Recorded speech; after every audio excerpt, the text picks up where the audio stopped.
بسم اللہ الرحمن الرحیم۔ السلام علیکم۔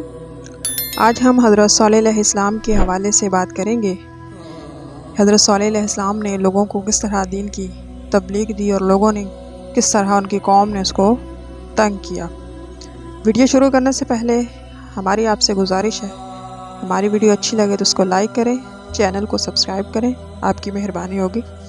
اللہ تعالیٰ نے ان کی طرف رسول بھیجنے کا ارادہ فرمایا، جیسے قوم نوح، قوم عاد کی طرف رسول بھیجے۔ بلا شبہ اللہ تعالیٰ اپنے بندوں کے لیے کفر پسند نہیں کرتا۔ یقیناً اللہ تعالیٰ زمین میں فساد کو پسند نہیں کرتا، اور ان میں ایک شخص تھا جس کا نام صالح تھا۔ اس کی پیدائش ایک شریف گھرانے میں ہوئی تھی۔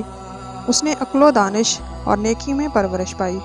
وہ بہت ہی شریف لڑکا تھا، نہایت ہی ہدایت یافتہ، جس کی طرف لوگ اشارہ کر کے کہتے یہ صالح ہے، یہ صالح ہے۔ لوگوں کو ان سے بڑی امیدیں تھی، کہا کرتے تھے اس کی بڑی شان ہوگی، اس کی بڑی شان ہوگی۔ لوگوں کا خیال تھا کہ صالح ان کے شرفاء دولت مندوں میں سے ہوں گے۔ ان کی رائے تھی ان کا شاندار محل ہوگا، بہت بڑا باغ ہوگا، اور ان کے والد کی رائے تھی کہ ان کا بیٹا اپنی دانائی سے بہت مال کمائے گا، لوگوں میں نکلے گا، اپنے گھوڑے پر نکلے گا، اور اس کے پیچھے نوکر چاکر ہوں گے۔ لوگ اس کو سلام کریں گے اور کہیں گے یہ فلاں کا بیٹا ہے، اور اسے کتنی خوشی ہوگی جب لوگوں کو یہ کہتے ہوئے سنے گا کہ یہ خوش نصیب ہے، اس کا بیٹا بہت امیر ہے۔ لیکن اللہ تعالیٰ کو کچھ اور ہی منظور تھا۔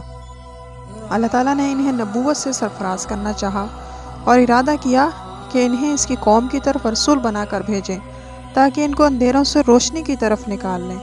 کیا اس سے بڑھ کر بھی کوئی شرف ہے؟ کیا اس سے بڑی کوئی عزت ہے؟ ہرگز نہیں۔ صالح علیہ السلام نے اپنی قوم میں کھڑے ہو کر زوردار آواز میں کہا، اے میری قوم، اللہ کی بندگی کرو، اس کے سوا تمہارا کوئی نہیں۔ دولت مند لوگ کھانے پینے، کھیل تماشے میں لگے ہوئے تھے۔ وہ بتوں کی پوجا کرتے تھے اور ان کے سوا کسی اور کو معبود نہیں سمجھتے۔ چنانچہ انہیں صالح علیہ السلام کی دعوت پسند نہ آئی۔ سمود کے سرمایہ دار غضبناک ہوئے۔ انہوں نے کہا یہ کون ہے؟ ان کے خدام نے کہا یہ صالح ہے۔